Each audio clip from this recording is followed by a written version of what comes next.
Aquí en el pizarrón tenemos un flip-flop del tipo RS asíncrono, es decir, que no necesita señal de reloj para funcionar. Los flip-flops, como ya se mencionó en material anterior, son circuitos lógicos que son capaces de almacenar dos estados estables conocidos como set y reset, y estos dos estados pues corresponden a los valores 1 o 0 respectivamente. Set es 1, reset es 0.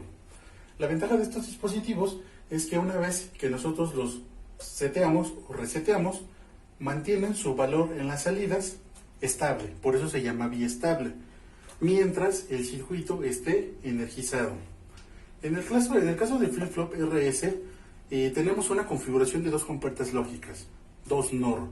Una NOR en la parte de arriba, que tiene como entrada la señal R y la señal Q negada, que a su vez es la salida de la segunda compuerta lógica.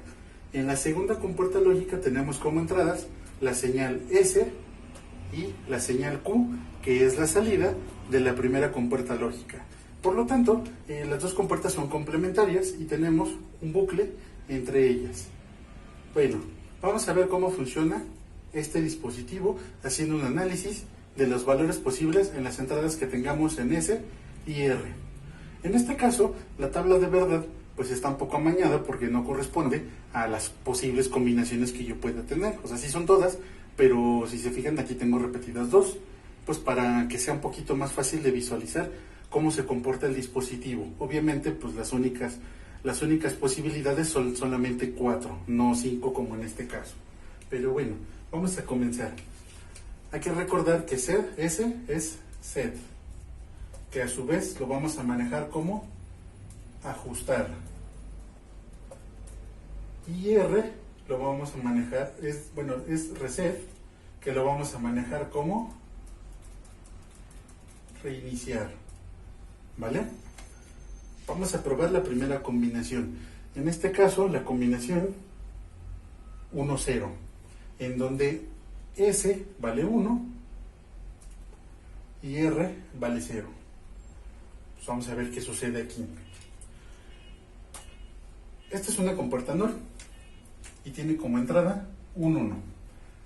Recuerden que en el caso de una NOR o una OR, mejor dicho, 1 o cualquier otro valor, 1 o cualquier otro, pues da como salida 1, pero como es una NOR, está negado, por lo tanto la salida es 0, y este 0 también es el valor de Q negada, que a su vez es el 0 que entra a la otra compuerta.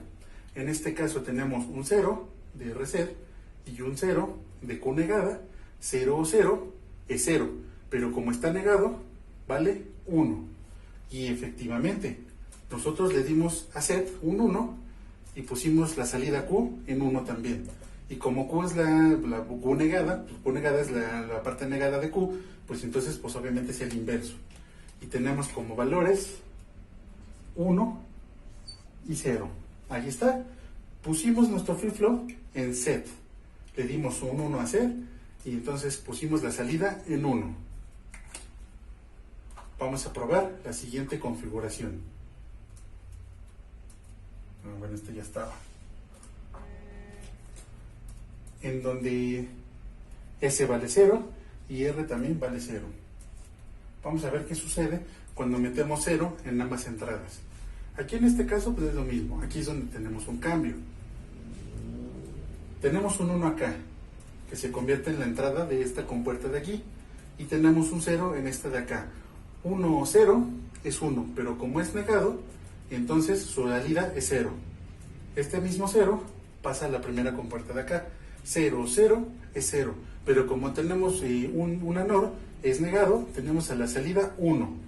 Y nos encontramos con que tenemos los mismos valores que ya teníamos anteriormente. Q negada valía 0, aquí está, y Q valía 1, partiendo de estos estados que ya teníamos anteriormente. Entonces, esto quiere decir que nuestro circuito hizo memoria, almacenó los estados y no los cambió. Por lo tanto, si nosotros mandamos 0 y 0 en las entradas R y S, hacemos memoria. Nosotros lo vamos a manejar con esta nomenclatura.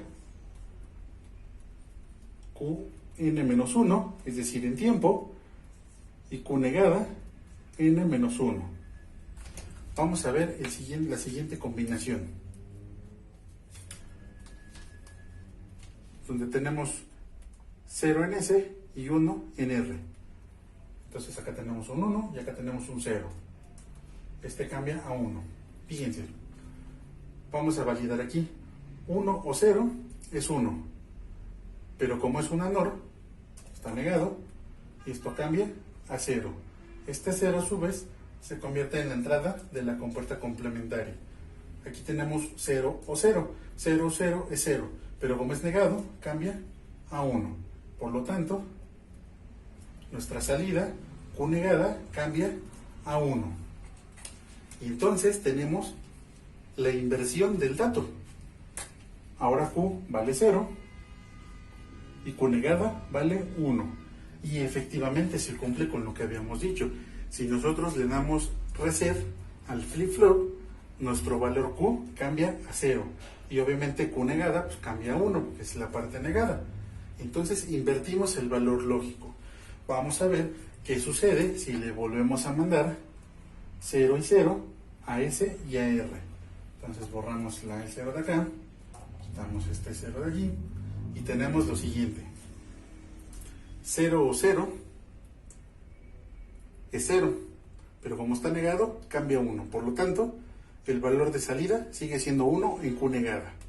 Este 1 se convierte en la entrada de la compuerta complementaria de arriba. 0 o 1 es 1, pero como está negada la salida, es 0. Por lo tanto, Q se mantiene en 0. Y entonces tenemos los mismos estados que ya teníamos anteriormente. Por lo tanto, el circuito hizo otra vez memoria. Y tenemos Qn-1 porque es de la iteración anterior o el estado anterior, y Q negada n-1 también. Por último, tenemos el estado 1-1.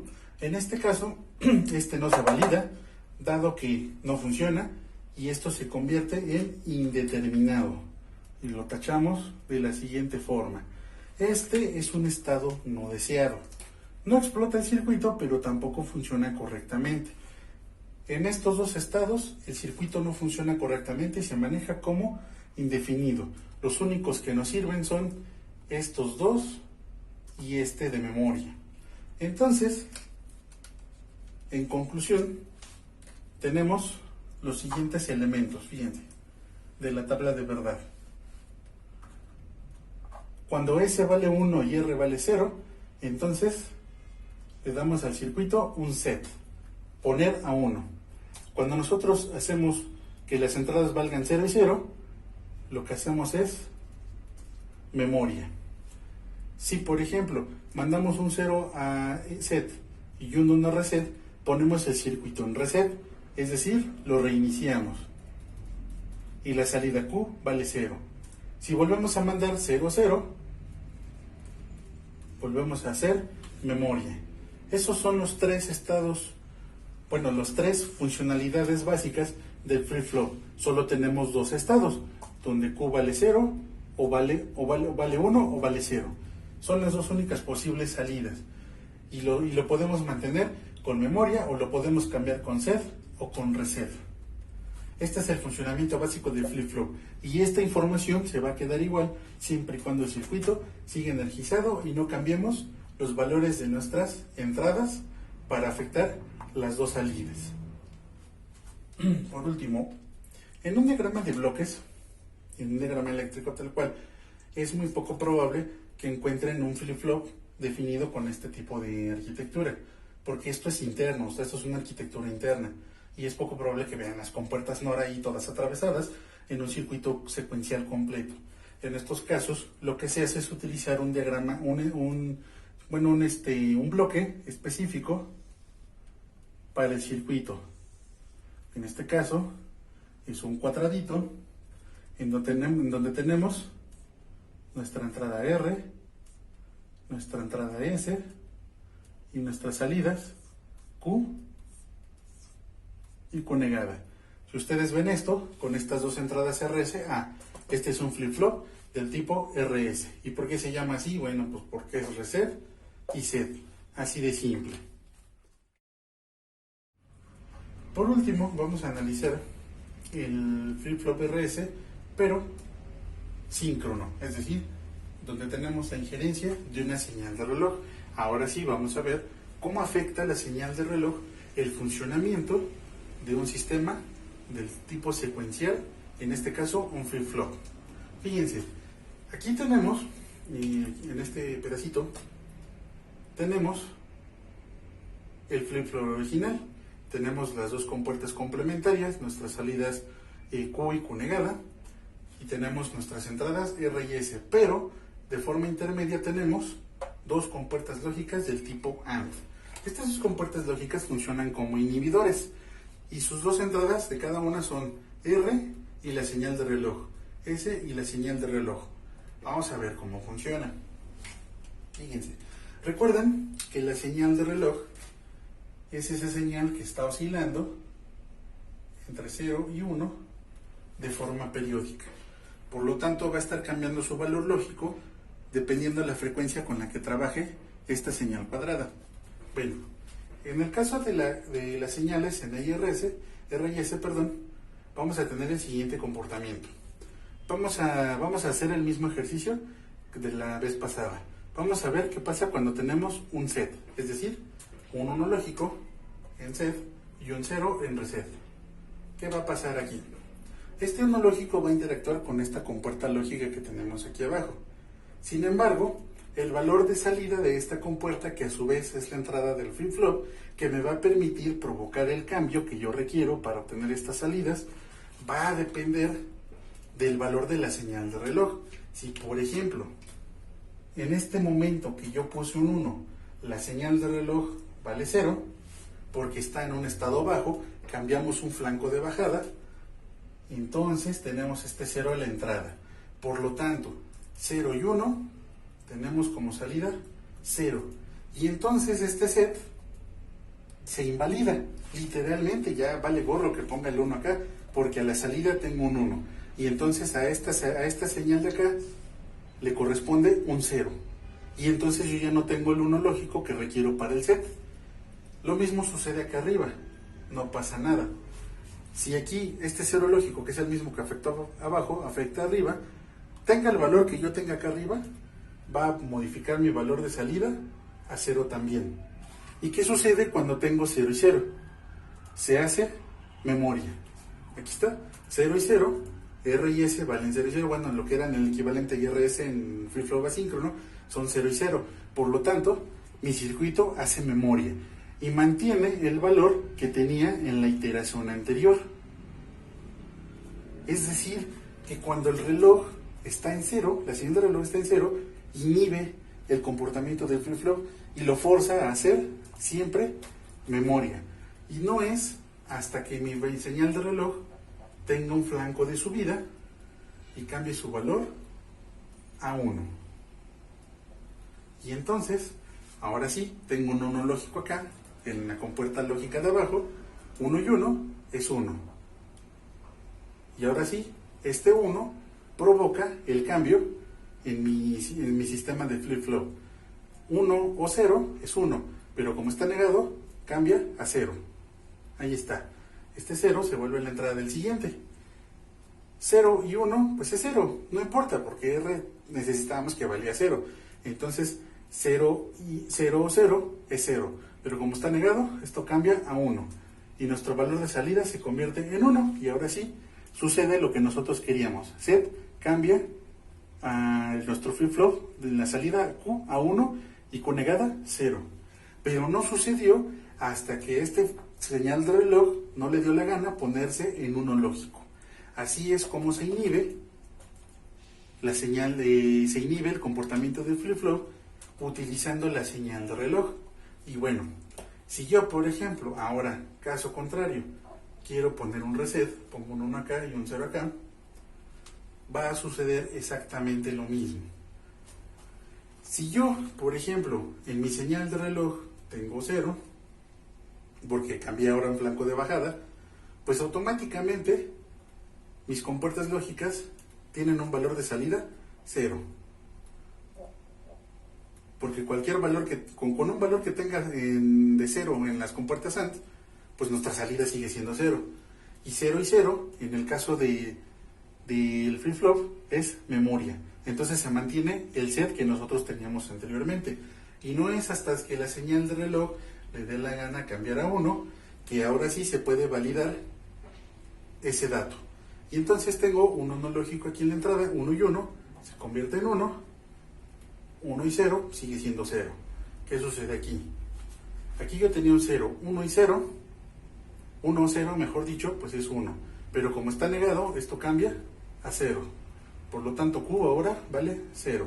Este 0 se convierte en la entrada Q de acá, de aquí y de aquí abajo. 0 o 0, pues es 0. Pero como está negado, se convierte en 1. Y ahora sí, tenemos un reset. Q vale 0, Q negada vale 1.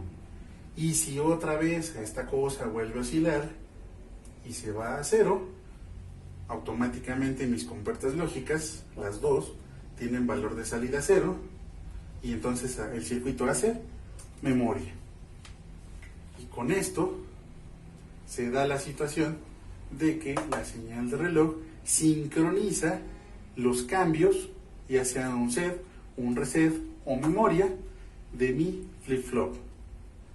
¿Qué tan rápido va a cambiar esto? Depende qué tan rápido o qué tan alta sea la frecuencia de mi señal de reloj. Un flip-flop RS en síncrono, ¿cómo se llama? En diagrama de bloques, va a tener este símbolo, R y S, y la señal de reloj como entradas, y Q y Q negada como salida. Así funciona el flip-flop RS, síncrono o asíncrono.